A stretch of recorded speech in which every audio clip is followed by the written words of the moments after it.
যে প্রয়োজনীয় সংস্কার করে যে অবাধ সুষ্ঠু নির্বাচনটা তাড়াতাড়ি দিন, তাহলে আপনারা বুঝতে পারবেন যে জনগণ কার পক্ষে আছে। দুই একজন দুষ্টের জন্য, দুই একজন অনৈতিক কর্মকাণ্ডের জন্য দল বদনাম হোক, এটা আমরা কখনো চাই না। এ ব্যাপারে সবসময় কঠোর হস্ত, এবং এই দৃষ্টান্তের কারণেই জনগণের মধ্যে আমরা অত্যন্ত জনপ্রিয় এবং যুগ যুগ ধরে আমরা জনপ্রিয় ছিলাম। এটাই তো বিএনপির গর্ব, যে কোনো ধরনের মাফিয়াতন্ত্রের জন্ম দেয়নি, যারা দলের নামে বা বিভিন্ন অঙ্গ সংগঠনের নামে, সহযোগী সংগঠনের নামে কোনো দুর্বৃত্ত চক্র সাথে যোগসাজশ করা বা দুর্বৃত্ত চক্র গড়ে তোলা, অনৈতিক কোনো কাজের মধ্যে থাকা,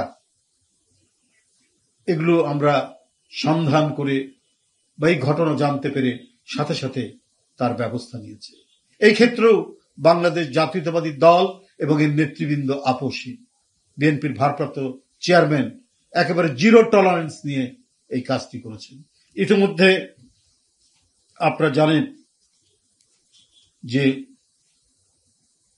কুড়িগ্রাম জেলার চিলমারীতে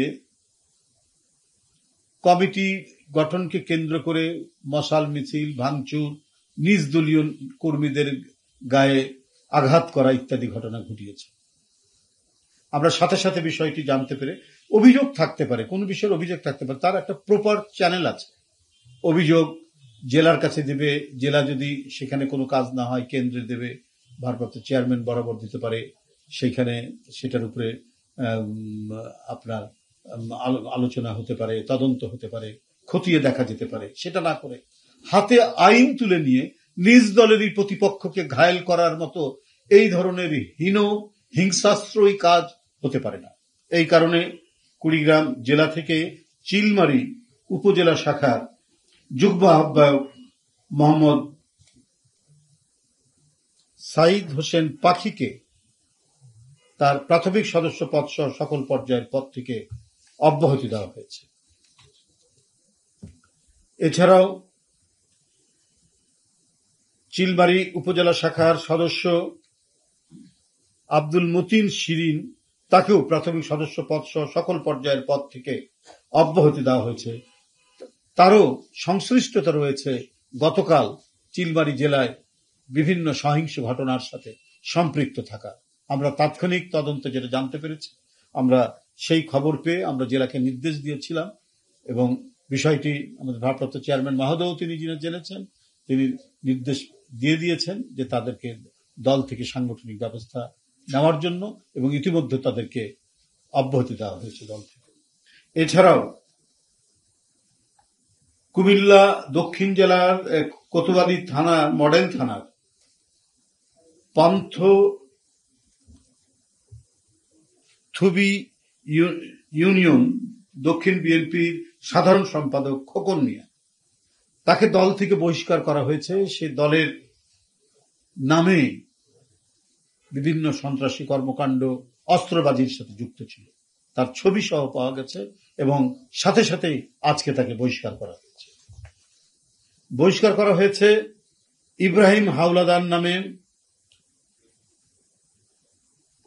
ইউনিয়ন বিএনপির, এটা হলো তজিমউদ্দিন ইউনিয়ন বিএনপির, তজিমউদ্দিন ভোলা জেলাধীন তজিমউদ্দিন উপজেলা চাঁচড়া ইউনিয়ন বিএনপির সাধারণ সম্পাদক ইব্রাহিম হাওলাদার। সে কয়েকজন দুষ্কৃতিকারীকে সাথে নিয়ে আমাদের মহিলা দলেরই একজন নেত্রী, এবং সে ওই চাঁচড়া ইউনিয়ন মহিলা দলের সভাপতি, তাকে মারধর করেছে।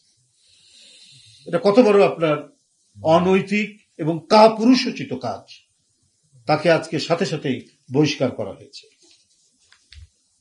বন্ধুরা, পাটগ্রামে এই ধরনের ঘটনা শোনা গেছে যে কিছু লোক বিএনপির নামে সেখানকার থানায় ঢুকে ভাঙচুর করেছেন এবং দুজনকে ছিনিয়ে আনার অভিযোগ পাওয়া গেছে। এই ব্যাপারে তদন্তও চলছে, এবং তাদের যে অভিযোগ পাওয়া গেছে এ ব্যাপারে তদন্ত চলছে, এবং এদের বিরুদ্ধে দৃষ্টান্তমূলক ব্যবস্থা গ্রহণ করা হবে। এর মধ্যে আপনারা শুনেছেন, অনলাইন বিভিন্ন পত্রিকার অনলাইনেও এসেছে, বনানী থানা যুবদলের আহ্বায়ক মনির হোসেনের নেতৃত্বে একদল ব্যক্তি গতকাল মঙ্গলবার রাতে জাকারিয়া হোটেলে ঢুকে নারীদের উপর হামলা চালায়। এই ছবি বিভিন্ন জায়গায় এসছে। এটা শোনার সাথে সাথে জাতীয়তাবাদী যুবদল তাৎক্ষণিকভাবে এই এই এই এই মানে যুবদলের নামধারী এই নেতাকে দল থেকে বহিষ্কার করেছে, সাথে সাথেই তাকে বহিষ্কার করেছে। এই দৃষ্টান্ত স্থাপন করেছে জাতীয়তাবাদী যুবদল। বন্ধুরা, এই হলো অবস্থা। আমি আপনাদের সামনে বিষয়টি এই জন্য অবহিত করলাম যে এই যে কোনো ধরনের অনৈতিক, অবৈধ, সন্ত্রাসী, সহিংসতামূলক যে কেউ কর্মকাণ্ড করবে দলের নামে, সে রেহাই পাবে না। আমরা তাৎক্ষণিক একটা তদন্ত করে এবং ভিডিও, অডিও সমস্ত কিছু পরীক্ষা করে যদি দেখা যায় যে সে দায়ী, তো সেটার সাংগঠনিক ব্যবস্থা গ্রহণ করতে বিন্দুমাত্র দ্বিধা করা হয়নি, সাথে সাথে সে ব্যবস্থা গ্রহণ করা হয়েছে। এই বিষয়টি আপনাদের সামনে এই জন্যই উপস্থাপন করলাম। আমরা তো প্রতিদিনই এটা করি যে আপনাদের মাধ্যমে এটা জানিয়ে দেওয়া যে আর কেউ যেন সাহস না পায় কোন দলের অভ্যন্তরে অথবা প্রতিবেশী কারোর সাথে অথবা অন্য যে কোনো মানুষের সাথে কোনো ধরনের সহিংস আচরণ করবে, সন্ত্রাসীমূলক আচরণ করবে, সে রেহাই পাবে না। আমরা 5ই আগস্টের পর থেকে এই ধরনের যত আমরা পেয়েছি, তথ্য পেয়েছি, সাথে সাথে আমরা সেগুলোর বিরুদ্ধে ব্যবস্থা নিয়েছি। গতকাল থেকে আজ পর্যন্ত যে কটি ঘটনা হয়েছে, এই ঘটনাটাও আপনাদের সামনে উপস্থাপন করলাম এবং তাৎক্ষণিক ব্যবস্থা গ্রহণ করা হয়েছে, সেটাও আপনাদেরকে জানিয়ে দিলাম, যাতে আর কোনো দলের নেতাকর্মী তারা ছাড়া এবং রাজনৈতিক নেতাকর্মী হিসাবে তার যে দায়িত্ব, তার দায়িত্ব তো দলের সংগঠন করা, মানুষকে বোঝানো এবং সমাজের মানুষের মধ্যে সে যাতে একজন চমৎকার মানুষ, সে একজন বিনয়ী মানুষ, এটাই তো হবে। যারা রাজনীতি করে তারা সমাজের সবচাইতে উন্নত মানের মানুষই তো রাজনীতি করবে। পৃথিবীর উন্নত দেশগুলোতে তো সেটাই হচ্ছে দৃষ্টান্ত, সেটাই নিয়ম। সবচাইতে যারা অগ্রগামী মানুষের চিন্তা, চেতনায়, আচার আচরণে, তারাই রাজনীতি করে। কেন তাদের মধ্যে সন্ত্রাসী আচরণ থাকবে? কেন তারা সাধারণ মানুষ তাদেরকে ভয় পাবে? বিএনপি এই ব্যাপারে একেবারেই আপোষহীন, একেবারে জিরো টলারেন্স। এই ধরনের কাজ কেউ যদি করার সাহস করে, তো এখন থেকে আমরা বলে দিচ্ছি যে এটার সাহস করলে পরে বা এই ধরনের কাজের সাথে পুনরায় যদি কেউ লিপ্ত হয়, তার বিরুদ্ধে এই ধরনের দৃষ্টান্তমূলক সাংগঠনিক ব্যবস্থা গ্রহণ অব্যাহত থাকবে। মানুষ যেটা পছন্দ করে যে দুষ্ট সন্তান হলে তাকে শাসন করার কোন দৃষ্টান্ত আছে কিনা, সেই পরিবারই সবচাইতে একটি সমাজ বা একটি মহল্লায় বা সমাজের মধ্যে সবচাইতে অভিনন্দিত হয়। দেখা গেছে যে তার সন্তান যদি বিপদগামী হয়, তাকে শায়েস্তা করছেন কিনা তার অভিভাবকরা, সেই পরিবারই সমাজের মধ্যে সবচাইতে সুনামধারী পরিবার হয়।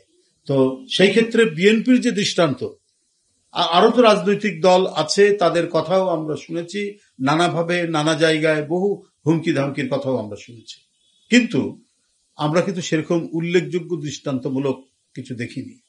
আমরা তো আরো অনেক কথাই শুনছি, নানা তদবির বাণিজ্য, নানা ধরনের কন্ট্রাক্টরি, ঠিকাদারির সাথেও তো ইনভলভ রয়েছেন। আমরা ওই কথাগুলো এখানে বলতে চাই না, আমরা আমাদের কথা বলতে চাই। এই যে আপনার যে দুষ্ট গরুর চেয়ে শূন্য গোয়াল ভালো, একটা বাংলা প্রবাদ আছে, আমরা সেই প্রবাদটাকে অনেক সময় আমরা অনুসরণ করি যে দুই একজন দুষ্টের জন্য, দুই একজন অনৈতিক কর্মকাণ্ডের জন্য দল বদনাম হোক, এটা আমরা কখনো চাই না। এই ব্যাপারে সবসময় কঠোর হস্ত এবং এই দৃষ্টান্তের কারণেই জনগণের মধ্যে আমরা অত্যন্ত জনপ্রিয় এবং যুগ যুগ ধরে আমরা জনপ্রিয় ছিলাম। সেটা শহীদ রাষ্ট্রপতি জিয়াউর রহমানের সময় থেকে। তাকে যখন ঢাকা বিশ্ববিদ্যালয়ে আক্রমণ করলো রাষ্ট্রপতি, তার সিকিউরিটি সবাই সিদ্ধান্ত চাচ্ছে, সবাইকে শান্ত করে নিজের শরীরে ঢিল খাওয়ার পরও যে ব্যক্তি শান্তিপূর্ণ অবস্থান নিয়ে হেঁটে গিয়ে শিক্ষকদের মধ্যে বক্তৃতা করেছেন, সেই দল তো বিএনপি। এবং সেই দলের যে ঐতিহ্য রয়েছে সেটাই তো ধারণ করে এসেছেন, সেটাই তো বহন করে এসেছে দেশনেত্রী বেগম খালেদা জিয়া এবং ভারপ্রাপ্ত চেয়ারম্যান তারেক রহমান। তো সেই ক্ষেত্রে তৃণমূল থেকে জাতীয় পর্যায় পর্যন্ত আমাদের যে সাংগঠনিক স্ট্রাকচার, হ্যাঁ সেখানে বিপদগামী দুই একজন থাকতে পারে, সেটার বিপদগামীকে আমরা প্রশ্রয় দিচ্ছি শামীম ওসমানের মতো বা নিজাম হাজারীর মতো কিনা, সেটা তো আপনাদের দেখতে হবে। সেই প্রশ্রয় তো বিএনপি দেয়নি। এটাই তো বিএনপির গর্ব, যে কোনো ধরনের মাফিয়াতন্ত্রের জন্ম দেয়নি। একজন সন্ত্রাসী একজন একটা এলাকায় গডফাদারশিপ চালাবে আর তাকে পার্টি প্যাট্রোনাইজ করবে, এই দৃষ্টান্ত তো বিএনপির নাই বলেই বিএনপি জনপ্রিয়। এখানে আমি কারোর সাথে কম্পেয়ার করতে চাই না। আমরাও দেখছি মানুষের কি বলে যে তারা কিভাবে রেটিংটা করছেন, তারা কি করছেন না করছেন আমরাও জানি। অবাধ সুষ্ঠু নির্বাচন হোক না কেন, দেখেন যে মানুষ কার পক্ষে। আমরা চাই হ্যাঁ সাধারণ মানুষ যাকেই ভোট দিবে তারাই নির্বাচিত হবে, কিন্তু আপনারা ফলাফলটা দেখবেন যে আমাদের যে পদক্ষেপগুলো, আমরা যে সাংগঠনিক ব্যবস্থাগুলোর কারণে জনগণ আমাদেরকে কিভাবে গ্রহণ করছে সেটা আপনারা তখনই দেখতে পাবেন। ধন্যবাদ। কোনো কিছু ছুঁড়ে ফেলা আর কোনো কিছু করার মধ্যে কিছু নাই, মানে মাটি চাপা দেওয়ার মধ্যে কিছু নাই। সংবিধান হচ্ছে একটি জাতির আত্মজীবনী। সংবিধান সংশোধনের মাধ্যমে ধারাবাহিকভাবে এর মধ্যে অনেক কিছু সংযোজিত হয়, অনেক কিছু বাদ যায়। এটা হচ্ছে মানে গণতান্ত্রিক প্রক্রিয়ায় সংবিধানের ধারাবাহিকতা। সেখানে হঠাৎ করে কেউ কিছু বলল বা সেটা নিয়ে তাদের অভিমত কি দিল সেটা নিয়ে আমি কোনো কথা বলতে চাই না, কিন্তু আমরা আমাদের মত এর আগে বারবার আমরা বলেছি যে প্রয়োজনীয় সংস্কার করে যে অবাধ সুষ্ঠু নির্বাচনটা তাড়াতাড়ি দিন, তাহলে আপনারা বুঝতে পারবেন যে জনগণ কার পক্ষে আছে।